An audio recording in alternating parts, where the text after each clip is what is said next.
لوگ آپ سے نئے مہینوں کے چاند کے بارے میں پوچھتے ہیں، آپ انہیں بتا دیجئے کہ یہ لوگوں کے مختلف معاملات کے اور حج کے اوقات متعین کرنے کے لیے ہیں، اور یہ کوئی نیکی نہیں ہے کہ تم گھروں میں ان کی پشت کی طرف سے داخل ہو، بلکہ نیکی یہ ہے کہ انسان تقوی اختیار کرے، اور تم گھروں میں ان کے دروازوں سے داخل ہوا کرو اور اللہ سے ڈرتے رہو تاکہ تمہیں فلاح حاصل ہو۔ بعض اہل عرب کا یہ معمول تھا کہ اگر حج کا احرام باندھنے کے بعد انہیں کسی ضرورت سے گھر واپس جانا پڑتا تو وہ گھر کے عام دروازے سے داخل ہونے کو ناجائز سمجھتے تھے، اور ایسی صورت میں گھر کے پچھلے حصے سے داخل ہوتے تھے، خواہ اس کے لیے انہیں گھر میں نقب ہی کیوں نہ لگانی پڑے۔ یہ آیت اس فضول رسم کو بے بنیاد قرار دے رہی ہے۔ اور ان لوگوں سے اللہ کے راستے میں جنگ کرو جو تم سے جنگ کرتے ہیں، اور زیادتی نہ کرو، یقین جانو کہ اللہ زیادتی کرنے والوں کو پسند نہیں فرماتا۔ یہ آیات اس وقت نازل ہوئی تھیں جب مکے کے مشرکین نے حضرت صلی اللہ علیہ وسلم اور آپ کے صحابہ کو صلح حدیبیہ کے موقع پر عمرہ ادا کرنے سے روک دیا تھا، اور یہ معاہدہ کیا تھا کہ وہ اگلے سال آ کر عمرہ کریں گے۔ جب اگلے سال عمرے کا ارادہ کیا تو کچھ صحابہ کو یہ خطرہ ہوا کہ کہیں مشرکین مکہ عہد شکنی کر کے ہم سے لڑائی شروع نہ کر دیں۔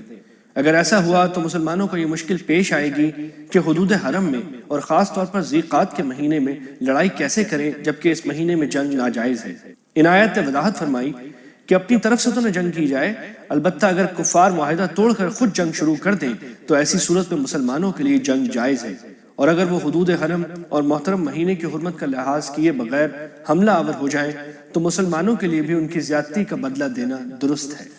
اور تم ان لوگوں کو جہاں پاؤ قتل کرو، اور انہیں اس جگہ سے نکال باہر کرو جہاں سے انہوں نے تمہیں نکالا تھا، اور فتنہ قتل سے زیادہ سنگین برائی ہے، اور تم ان سے مسجد حرام کے پاس اس وقت تک لڑائی نہ کرو جب تک وہ خود اس میں تم سے لڑائی شروع نہ کریں۔ ہاں، اگر وہ اس میں لڑائی شروع کر دیں تو تم ان کو قتل کر سکتے ہو۔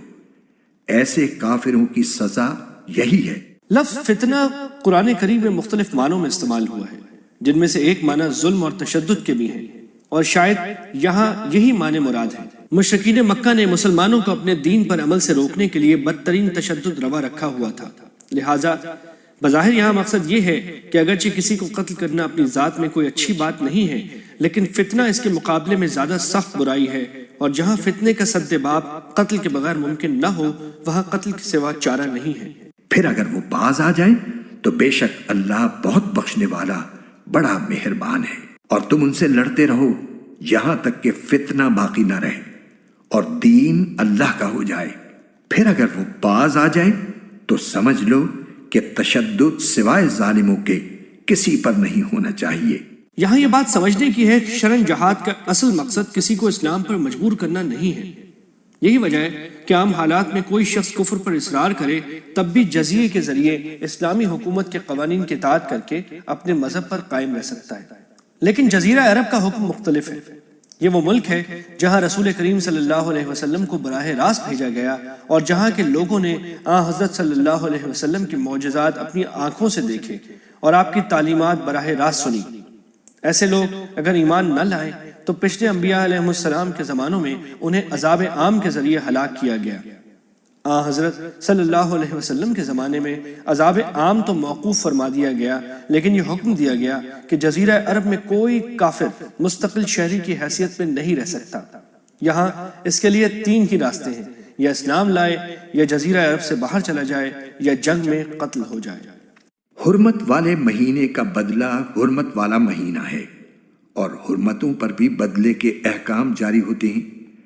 چنانچہ اگر کوئی شخص تم پر کوئی زیادتی کرے تو تم بھی ویسی ہی زیادتی اس پر کرو جیسی زیادتی اس نے تم پر کی ہو، اور اللہ سے ڈرتے رہو، اور اچھی طرح سمجھ لو کہ اللہ انہی کا ساتھی ہے جو اس کا خوف دل میں رکھتے ہیں۔ یعنی اگر کوئی شخص مہینے کی حرمت پامال کر کے تم سے لڑائی کرے تو تم بھی اس سے بدلہ لے سکتے ہو۔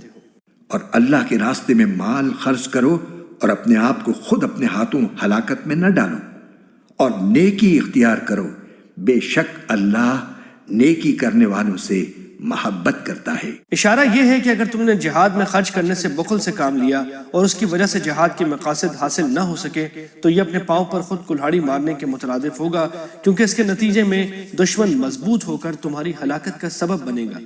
اور حج اور عمرہ اللہ کے لیے پورا پورا ادا کرو۔ ہاں، اگر تمہیں روک دیا جائے تو جو قربانی میسر ہو اللہ کے حضور پیش کر دو، اور اپنے سر اس وقت تک نہ مڈاؤ جب تک قربانی اپنی جگہ نہ پہنچ جائے۔ ہاں، اگر تم میں سے کوئی شخص بیمار ہو یا اس کے سر میں کوئی تکلیف ہو تو روزوں یا صدقے یا قربانی کا فدیہ دے۔ پھر جب تم امن حاصل کر لو تو جو شخص حج کے ساتھ عمرے کا فائدہ بھی اٹھائے وہ جو قربانی میسر ہو اللہ کے حضور پیش کرے۔ ہاں، اگر کسی کے پاس اس کی طاقت نہ ہو تو وہ حج کے دنوں میں 3 روزے رکھے اور 7 روزے اس وقت جب تم گھروں کو لوٹ جاؤ۔ اس طرح یہ کل 10 روزے ہوں گے۔ یہ حکم ان لوگوں کے لیے ہے جن کے گھر والے مسجد حرام کے پاس نہ رہتے ہوں، اور اللہ سے ڈرتے رہو اور جان رکھو کہ اللہ کا عذاب بڑا سخت ہے۔ مطلب یہ ہے کہ جب کوئی شخص حج یا عمرے کا احرام باندھ لے تو جب تک حج یا عمرے کے اعمال پورے نہ ہو جائیں احرام کھولنا جائز نہیں۔ البتہ کسی کو ایسی مجبوری پیش آ سکتی ہے کہ احرام باندھنے کے بعد مکہ مکرمہ تک پہنچنا ممکن ہی نہ رہے۔ چنانچہ خود حضرت صلی اللہ علیہ وسلم کو یہ صورت پیش آئی کہ آپ اور آپ کے صحابہ عمرے کا احرام باندھ کر روانہ ہوئے، لیکن جب حدیبیہ کے مقام پر پہنچے تو مشرکین مکہ نے آگے بڑھنے سے روک دیا۔ اسی موقع پر یہ آیات نازل ہوئیں اور ان میں ایسی صورتحال کا یہ حل بتایا گیا کہ ایسی صورت میں قربانی کر کے احرام کھولا جا سکتا ہے۔ امام ابو حنیفہ رحمۃ اللہ علیہ کے مسلک میں یہ قربانی حدود حرم میں ہونی چاہیے، جیسا کہ اگلے جملے میں فرمایا گیا ہے، اور اپنے سر اس وقت تک نہ منڈاؤ جب تک قربانی اپنی جگہ نہ پہنچ جائے۔ نیز اس کے بعد جس حج یا عمرے کا احرام باندھا تھا اس کی قضا بھی ضروری ہے، چنانچہ حضرت صلی اللہ علیہ وسلم نے اس عمرے کی قضا اگلے سال فرمائی۔ احرام کی حالت میں سر منڈانا جائز نہیں ہوتا، لیکن اگر کسی شخص کو بیماری یا کسی تکلیف کی وجہ سے سر منڈانا پڑ جائے تو اس کو یہ فدیہ دینا ہوگا جو یہاں مذکور ہے۔ احادیث کی روشنی میں اس کی تفصیل یہ ہے کہ یا 3 روزے رکھے جائیں، یا 6 مسکینوں کو صدقۃ الفطر کے برابر صدقہ کیا جائے، یا 1 بکری قربان کی جائے۔ اوپر اس صورت میں قربانی کا حکم بیان ہوا تھا جب کسی شخص کو دشمن نے روک دیا۔ اب یہ بتایا جا رہا ہے کہ قربانی امن کے عام حالات میں بھی واجب ہو سکتی ہے، جب کوئی شخص حج کے ساتھ عمرہ بھی جمع کرے، یعنی قران یا تمتع کا احرام باندھے۔ اگر صرف حج کا احرام باندھا ہو جسے افراد کہتے ہیں تو قربانی واجب نہیں ہے۔ البتہ اگر کوئی شخص قران یا تمتع کے باوجود قربانی کی استطاعت نہ رکھتا ہو تو وہ قربانی کے بدلے 10 روزے رکھ سکتا ہے، جن میں سے 3 روزے عرفہ کے دن یعنی 9 ذی الحجہ تک پورے ہو جانے چاہیے، اور 7 روزے حج سے فارغ ہونے کے بعد رکھنے ہوں گے۔ یعنی تمتع یا قران کے ذریعے حج اور عمرہ دونوں کو جمع کرنا صرف ان لوگوں کے لیے جائز ہے جو باہر سے حج کے لیے آئیں۔ جو لوگ حدود حرم یا حنفی مسلک کے مطابق حدود میقات میں رہتے ہوں وہ صرف افراد کر سکتے ہیں، تمتع یا قران نہیں کر سکتے۔ حج کے چند متعین مہینے ہیں، چنانچہ جو شخص ان مہینوں میں احرام باندھ کر اپنے اوپر حج لازم کر لے تو حج کے دوران نہ وہ کوئی فحش بات کرے، نہ کوئی گناہ، نہ کوئی جھگڑا، اور تم جو کوئی نیک کام کرو گے اللہ اسے جان لے گا۔ اور حج کے سفر میں زاد راہ ساتھ لے جایا کرو، کیونکہ بہترین زاد راہ تقوی ہے، اور اے عقل والو میری نافرمانی سے ڈرتے رہو۔ بعض لوگ حج کو روانہ ہوتے وقت اپنے ساتھ کھانے پینے کا سامان ساتھ نہیں رکھتے تھے۔ ان کا کہنا یہ تھا کہ ہم اللہ پر توکل کرتے ہوئے حج کریں گے، لیکن جب راستے میں کھانے کی ضرورت پڑتی تو بسا اوقات وہ لوگوں سے مانگنے پر مجبور ہو جاتے تھے۔ اس آیت کریمہ نے یہ بتلایا کہ توکل کا مطلب یہ نہیں ہوتا کہ انسان ہاتھ پر ہاتھ رکھ کر بیٹھ جائے، بلکہ اسباب کو اختیار کرنا شریعت کا تقاضا ہے، اور بہترین زاد راہ تقوی ہے، یعنی وہ زاد راہ جس کے ذریعے انسان دوسروں کے سامنے ہاتھ پھیلانے سے محفوظ رہے۔ تم پر اس بات میں کوئی گناہ نہیں ہے کہ تم حج کے دوران تجارت یا مزدوری کے ذریعے اپنے پروردگار کا فضل تلاش کرو۔ پھر جب تم عرفات سے روانہ ہو تو مشعر حرام کے پاس جو مزدلفہ میں واقع ہے اللہ کا ذکر کرو، اور اس کا ذکر اسی طرح کرو جس طرح اس نے تمہیں ہدایت کی ہے، جبکہ اس سے پہلے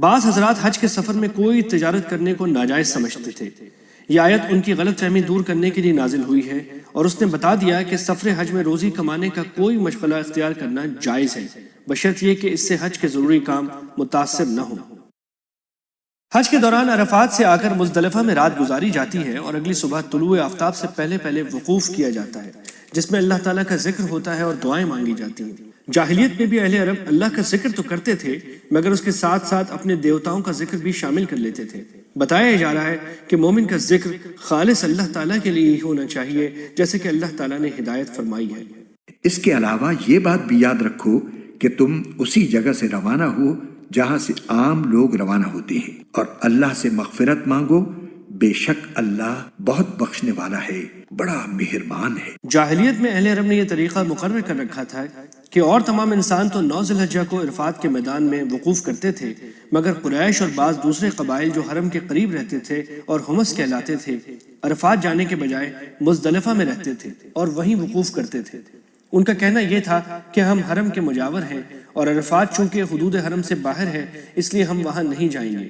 نتیجہ یہ کہ عام لوگوں کو 9 تاریخ کا دن عرفات میں گزارنے کے بعد رات کو مزدلفہ کے لیے روانہ ہونا پڑتا تھا، مگر قریش وغیرہ شروع ہی سے مزدلفہ میں ہوتے تھے اور ان کو عرفات سے آنا نہیں پڑتا تھا۔ اس آیت نے یہ رسم ختم کر دی اور قریش کے لوگوں کو بھی یہ حکم دیا کہ وہ عام لوگوں کے ساتھ عرفات میں وقوف کریں اور انہی کے ساتھ روانہ ہو کر مزدلفہ آئیں۔ پھر جب تم اپنے حج کے کام پورے کر چکو تو اللہ کا ذکر اس طرح کرو جیسے تم اپنے باپ دادوں کا ذکر کیا کرتے ہو، بلکہ اس سے بھی زیادہ ذکر کرو۔ اب بعض لوگ تو وہ ہیں جو دعا میں بس یہ کہتے ہیں کہ اے ہمارے پروردگار ہمیں دنیا میں بھلائی عطا فرما، اور آخرت میں ان کا کوئی حصہ نہیں ہوتا۔ جاہلیت میں ایک طریقہ یہ بھی تھا کہ حج کے بنیادی ارکان سے فارغ ہو کر جب مینا میں جمع ہوتے تو بعض لوگ ایک پورا دن اپنے آباء و اجداد کی تعریفیں کرنے اور ان کے کارنامے بیان کرنے میں گزارا کرتے تھے۔ یہ اشارہ اس رسم کی طرف ہے، اور بعض لوگ دعائیں تو مانگتے مگر چونکہ وہ آخرت کے قائل نہیں تھے اس لیے ان کی دعا صرف دنیا کی بہتری تک محدود ہوتی تھی۔ اگلے جملے میں بتایا گیا ہے کہ ایک مومن کو دنیا اور آخرت دونوں کی بھلائی مانگنی چاہیے۔ اور انہی میں سے وہ بھی ہیں جو یہ کہتے ہیں کہ اے ہمارے پروردگار ہمیں دنیا میں بھی بھلائی عطا فرما اور آخرت میں بھی بھلائی، اور ہمیں دوزخ کے عذاب سے بچا لے۔ یہ وہ لوگ ہیں جنہیں اپنے اعمال کی کمائی کا حصہ ثواب کی صورت میں ملے گا، اور اللہ جلد حساب لینے والا ہے۔ اور اللہ کو گنتی کے ان چند دنوں میں جب تم منا میں مقیم ہو یاد کرتے رہو۔ پھر جو شخص 2 ہی دن میں جلدی چلا جائے اس پر بھی کوئی گناہ نہیں ہے، اور جو شخص 1 دن بعد میں جائے اس پر بھی کوئی گناہ نہیں۔ یہ تفصیل اس کے لیے ہے جو تقوی اختیار کرے، اور تم سب تقوی اختیار کرو اور یقین رکھو کہ تم سب کو اسی کی طرف لے جا کر جمع کیا جائے گا۔ مینا میں 3 دن گزارنا سنت ہے اور اس دوران جمرات پر کنکریاں مارنا واجب ہے، البتہ 12 تاریخ کے بعد مینا سے چلے جانا جائز ہے۔ 13 تاریخ تک رکنا ضروری نہیں، اگر کوئی رکنا چاہے تو 13 تاریخ کو بھی رمی کر کے واپس جا سکتا ہے۔ اور لوگوں میں ایک وہ شخص بھی ہے کہ دنیاوی زندگی کے بارے میں اس کی باتیں تمہیں بڑی اچھی لگتی ہیں، اور جو کچھ اس کے دل میں ہے اس پر وہ اللہ کو گواہ بھی بناتا ہے، حالانکہ وہ تمہارے دشمنوں میں سب سے زیادہ کٹر ہے۔ اور جب اٹھ کر جاتا ہے تو زمین میں اس کی دوڑ دھوپ اس لیے ہوتی ہے کہ وہ اس میں فساد مچائے اور فصلیں اور نسلیں تباہ کرے، حالانکہ اللہ فساد کو پسند نہیں فرماتا۔ بعض روایات میں ہے کہ اخنس بن شریق نامی ایک شخص مدینہ منورہ آیا تھا اور اس نے حضرت صلی اللہ علیہ وسلم کے پاس آ کر بڑی چکنی چپڑی باتیں کی اور اللہ کو گواہ بنا کر اپنے ایمان لانے کا اظہار کیا، لیکن جب وہ واپس گیا تو راستے میں مسلمانوں کی کھیتیاں جلا دی اور ان کے مویشیوں کو ذبح کر ڈالا۔ یہ آیات اس پس منظر میں نازل ہوئی تھی، البتہ یہ ہر قسم کے منافقوں پر پوری اترتی ہیں۔